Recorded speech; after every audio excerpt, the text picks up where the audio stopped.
Enfim, vamos agora falar do nosso segundo tópico dessa semana, que são veículos elétricos. Então, como vocês sabem, aqui no Liberdade de Escolha eu falo também às vezes de assuntos que a gente trabalha lá no Consumer Choice Center, que é o Centro de Escolha do Consumidor, e uma das coisas que a gente publicou recentemente é um índice de quais estados americanos são os melhores estados para você comprar um veículo elétrico. A gente analisou a regulamentação dos diversos estados para ver em quais estados a regulamentação ela ajudava o consumidor a fazer a mudança de um veículo a gasolina ou diesel para um veículo elétrico. Os veículos elétricos, claramente, né, eles estão em alta demanda, os consumidores por veículos elétricos, a demanda está aumentando, em grande parte porque os EVs, que eles chamam, né, Electric Vehicles, eles oferecem aos consumidores um modo de transporte que é mais ambientalmente consciente. Então existe muito essa questão de aquecimento global, principalmente geração Z, é extremamente ligada nisso, os TikTokers, enfim, toda essa onda de consumidores mais jovens, eles estão muito ligados na questão ambiental, para eles é extremamente importante isso, e as empresas, obviamente, elas estão tentando fornecer um produto que atenda. Não só isso, né? Se você já dirigiu um carro elétrico, ele é extremamente divertido de dirigir. Aqui na Itália, a gente tem alguns serviços de car sharing, que são basicamente carros que estão espalhados pela cidade, parados na rua. Você tem um aplicativo, você pode ir de um lado ao outro da cidade e deixar o carro num outro lugar. Eu utilizo muito, tem um serviço aqui que chama Share Now, existe um outro que chama Drive Now. Enfim, existem várias opções aqui em Enjoy, na Itália, mas também na Europa tem um monte desses serviços, e muitos deles têm carros elétricos, e carros elétricos são extremamente divertidos de dirigir. E a gente vê que nas últimas 2 décadas, né, teve um enorme crescimento no mercado de veículos elétricos. As empresas mais inovadoras em veículos elétricos, a gente estava falando aí do Elon Musk, é a Tesla, mas também empresas como a Lucid, a Rivian, são empresas que foram lançadas aí com o intuito de produzir carros completamente elétricos. Então isso é uma coisa super interessante quando a gente fala do mercado de veículos elétricos. As maiores montadoras, Volkswagen, Peugeot, Renault, enfim, as grandes montadoras aí do mundo, Ford, elas não conseguiram criar um produto que fosse líder no mercado de veículos elétricos. Até hoje não existe nenhuma montadora tradicional que tem a demanda que existe por veículos elétricos dessas outras empresas. E essas empresas, o que é muito interessante, elas não vieram do mercado de veículos, elas não vieram de montadoras de carros ou de marcas de carros. Elas são empresas de tecnologia. O que elas oferecem de melhor é inovação tecnológica. E quando a gente fala de carros elétricos, obviamente, são muito diferentes de carros tradicionais. Eles pedem inovação tecnológica, eles querem inovação tecnológica. E o consumidor, ele vê os benefícios de toda essa inovação. Por exemplo, quando a gente fala da Tesla, o self-driving, né, que é basicamente um piloto automático que o carro se dirige sozinho utilizando a inteligência artificial, a Tesla tem o melhor sistema de inteligência artificial. A BMW, a Mercedes, nenhuma ainda conseguiu copiar e competir. Eles estão assim... Os grandes analistas do mercado dizem que eles estão 5 anos atrás do que a Tesla na tecnologia. A Tesla está 5 anos nessa tecnologia à frente dos competidores. Então você vê o que a inovação no mercado tecnológico de carros elétricos pode influenciar. Eu acho isso muito interessante, porque o fato das marcas hoje líderes, né, ou pelo menos as top of mind, que seriam as marcas que são as primeiras que você pensa quando a gente fala de carros elétricos, não são marcas de montadoras tradicionais, são marcas inovadoras do segmento de tecnologia. Então eu acho isso super interessante. Outra coisa que também aconteceu nesse mercado é os veículos, modelos híbridos, né, o híbrido plug-in, a Porsche está com vários modelos nisso. A Toyota também está com vários veículos de híbrido plug-in, que são os carros que estão no intermediário entre a tecnologia antiga, né, chamando de antiga tecnologia do tradicional que a gente usava nos veículos a combustão, e obviamente fazendo a transição para os veículos mais modernos, que são os veículos elétricos. Alguns números aqui que a gente pode esperar, né? Existe, como eu falei, uma crescente demanda. Os fabricantes tradicionais como a Ford esperam que pelo menos 40% das suas vendas globais de veículos sejam veículos elétricos a bateria até 2030. Então, nos próximos 8 anos, a gente vai ver uma mudança radical, uma popularização muito grande de veículos elétricos. Obviamente, quando a gente fala de Brasil, existem outros desafios, principalmente por causa da rede de abastecimento, de recarga de carros elétricos. As nossas rodovias, como vocês sabem também, não são as melhores. Então existem vários desafios no Brasil, mas quando a gente pensa de Estados Unidos, Europa, a gente vai ver que essa transição realmente vai acontecer muito rápido, principalmente por causa dos incentivos fiscais que têm sido dados aos consumidores que querem fazer a transição, como também o custo dos veículos elétricos caindo com a popularização, aumento da demanda, maior produção, né, dos veículos elétricos. Então, voltando agora para o nosso índice. O nosso índice, que chama Índice de Acessibilidade de Veículos Elétricos nos Estados Unidos, ele é um ranking nacional, né, dentro dos Estados Unidos, que avalia os estados do ponto de vista de acessibilidade dos seus veículos elétricos aos consumidores. O índice avalia as regulamentações de cada estado para vendas diretas ao consumidor e as taxas de licenciamento para veículos elétricos.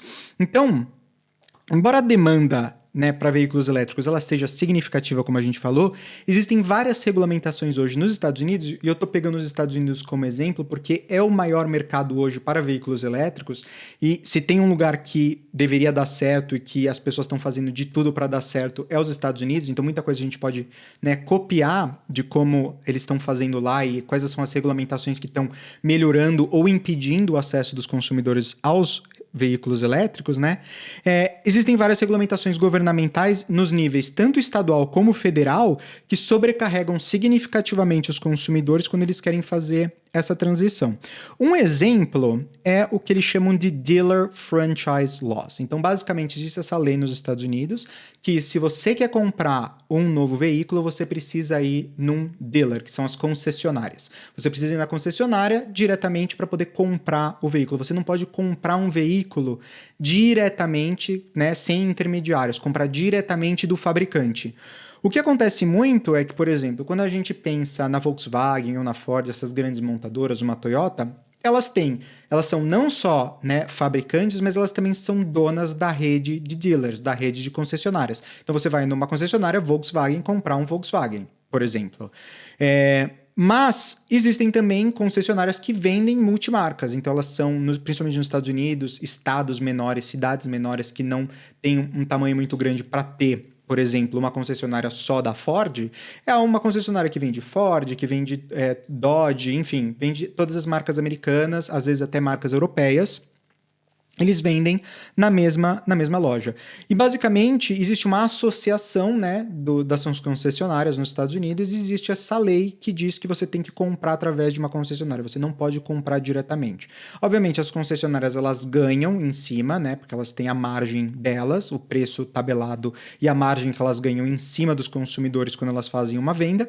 Só que hoje, o mundo, da forma como ele mudou, as pessoas estão tão acostumadas a você, né, simplesmente entrar no computador, selecionar todos os opcionais que você quer, customizar, montar o seu produto, né, que não faz mais sentido você ter essa obrigatoriedade de fazer com que o consumidor vá lá e tenha que passar por uma concessionária. Obviamente, se tem consumidores que veem prazer, benefício em ter o relacionamento direto com o vendedor para poder ver o veículo, esse tipo de coisa, ótimo, é uma excelente forma a concessionária de agregar valor e, obviamente, ser remunerada pelo valor que ela está agregando. Mas quando a gente pega um consumidor, por exemplo, que quer comprar um Tesla, quando você entra hoje no site da Tesla, eu recomendo, se você quiser depois entrar, fazer uma simulação, entra lá nos Estados Unidos no site da Tesla e tenta comprar um carro, fazer uma simulação. Você vai ver que você consegue montar o seu veículo inteiro, todos os opcionais e tudo mais, só que no final você é direcionado para a sua concessionária. Você pode até fazer o pedido e fazer o pagamento da entrada, né, para reservar o carro com cartão de crédito no site da Tesla, só que depois você é direcionado para uma concessionária, porque você não pode ter a venda direta em muitos estados para os consumidores. Então isso é uma lei que a gente identificou que realmente interfere muito os consumidores, né, quando eles querem fazer a transição. Um outro exemplo são as licensing and registration fees, que são as taxas de licenciamento e registro para veículos elétricos. E o que a gente identificou também é que as taxas de licenciamento e registro para veículos elétricos, elas geralmente são mais altas do que para veículos a gasolina, o que impede que muitos consumidores de baixa renda, principalmente, eles comprem veículos elétricos. Hoje, a gente tem 28 estados nos Estados Unidos, né, que tem taxas de licenciamento e registro mais altas para veículos elétricos do que veículos a gasolina, o que é uma contradição, né? Quando a gente começou essa pesquisa, a gente começou a montar esse índice, a gente falou, bom, obviamente, né, as taxas vão ser mais baratas. Se a gente está querendo incentivar as pessoas a comprarem veículos elétricos, fazerem a transição para esse tipo de fonte de energia que é mais renovável, né, e que tem zero emissão de CO2 quando você dirige o carro, porque existe emissão de CO2 quando você está produzindo o carro e a bateria do veículo. Então, a gente, normalmente, quando a gente fala de zero emissão, é porque uma vez que você tem o carro pronto, ele deixou de emitir veículos. Só que para construir o carro, você gasta muito CO2 na fase de produção, né? Tanto é que dizem que uma métrica muito interessante é que para você poder zerar as emissões que foram feitas para construir um veículo elétrico hoje, em média, você precisa rodar pelo menos 200 mil quilômetros com um carro zero. Então, se você comprou, por exemplo, um Tesla novo, se você vendeu ele com 50 mil quilômetros, basicamente você não conseguiu gastar o tempo daquele carro para zerar, né, para chegar no break-even, no ponto zero, em que a quantidade de CO2 que você produziu para gerar, né, manufaturar, criar aquele carro, em relação a quanto você economizou andando com o carro e não emitindo CO2. Hoje existe essa conta que é basicamente 200 mil quilômetros, o que é super interessante se você também é fascinado por esse mundo de veículos elétricos. Eu acho que essa é uma informação aí, uma curiosidade interessante. Mas, voltando à questão das taxas, a gente pensava, né, obviamente, essas taxas elas vão ser mais baratas, eu quero incentivar, mas o que acontece, a gente viu, 28, lembrando que nos Estados Unidos são 52 estados, 28 tem uma taxa de licenciamento e registro mais alta para veículos elétricos. Então, por exemplo, o estado de Ohio, ele cobra uma taxa de $31 para o registro de veículos padrão e $100 para veículos híbridos e 200 para veículos elétricos. Então, compara $31 para um veículo tradicional versus $200 para veículos elétricos. Então, existe uma diferença muito grande. Então, o que o Brasil pode, né, aprender? Obviamente, como eu falei, o Brasil ele tem muita coisa ainda pela frente para poder chegar nos veículos elétricos. Hoje é extremamente difícil, principalmente se você não mora em São Paulo, por exemplo, né, numa grande capital, você ter acesso a um veículo elétrico e um lugar onde você possa recarregar o seu veículo de forma confiável, né, que você possa realmente utilizar aquele veículo para fazer viagens, até viagens mais longas. Porque, por exemplo, um Tesla ele tem um alcance que você pode fazer com uma simples carga de bateria muito grande. São cerca de 400, 500 quilômetros que você consegue fazer com uma carga de bateria. Ou seja, você consegue ir para cidades, né, bem distantes, você não simplesmente usa dentro do circuito urbano que eles falam. Então, porque tem muito veículo elétrico que foi criado para você usar mais na cidade, né, o uso urbano, que como, por exemplo, o Fiat 500 novo, ele é um veículo que tem aí uma autonomia de 150 quilômetros, dependendo da temperatura, pode chegar até perto de 200 quilômetros, o que é considerado um uso semanal, né, dentro de um perímetro urbano.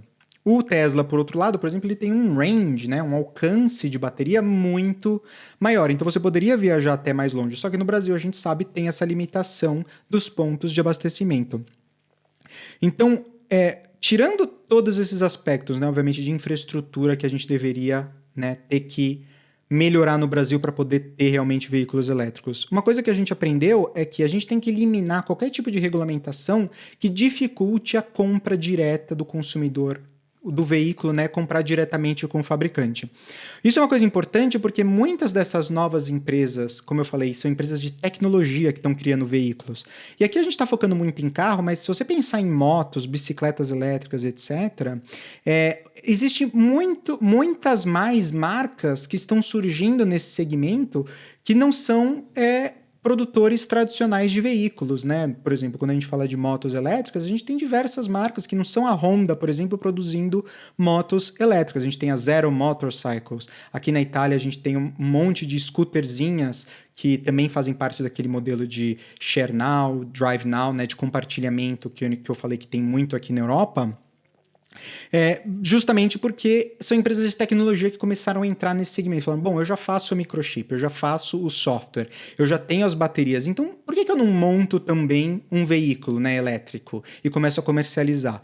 E essas empresas, normalmente, elas não têm uma rede de concessionárias, então qualquer coisa que você possa facilitar o acesso direto do consumidor com essas grandes marcas, esses novos grandes produtores de veículos, é uma coisa que a gente viu na nossa pesquisa que é muito beneficial para os consumidores. E, obviamente, a segunda coisa é baixar qualquer tipo de taxa, regulamentação. O governo tem que deixar de ser ganancioso e querer ganhar em cima dessa tecnologia. Ele precisa diminuir a quantidade de impostos de importação sobre veículos, que a gente sabe que aqui no Brasil, né, é muito alto. Mas, obviamente, também todas as taxas de registro para emplacar o veículo, as taxas que você paga anualmente de manutenção do veículo, tudo tem que ser mais baixo se você quiser incentivar que as pessoas façam a mudança de um veículo a gasolina para um veículo elétrico. Obviamente, aqui na Europa existe uma pressão muito maior porque a gente tem o Parlamento Europeu, a Comissão Europeia, que fazem algumas definições de diretrizes que depois os países membros eles têm que implementar. Então, por exemplo, uma Itália ela tem que seguir as diretrizes que são decididas ali dentro do Parlamento Europeu e da Comissão Europeia. Mas no Brasil a gente tem um pouco mais de liberdade. Então, acho que muito provavelmente isso vai ser bom, porque a gente vai poder criar as nossas próprias regras, as nossas próprias regulamentações, e quanto menos regra e regulamentação e imposto que a gente coloca sobre isso, mais fácil vai ser, né? E o fato também aí da gente não ter uma meta, né? Porque aqui na Europa a gente tem a meta, por exemplo, até 2030 tem que ter tantos por cento da sua frota de veículos elétricos à bateria. No Brasil, como a gente não tem essa pressão, né, de outros estados querendo impor sobre a gente qual que vai ser o nosso timeline para poder atingir a migração de veículos a gasolina para veículos elétricos, eu acho que no Brasil vai demorar um pouco mais de tempo para a gente realmente ter esses novos veículos, essa nova tecnologia. Em algum momento vai chegar, mas eu acho que é uma coisa que no Brasil ainda vai demorar um pouco.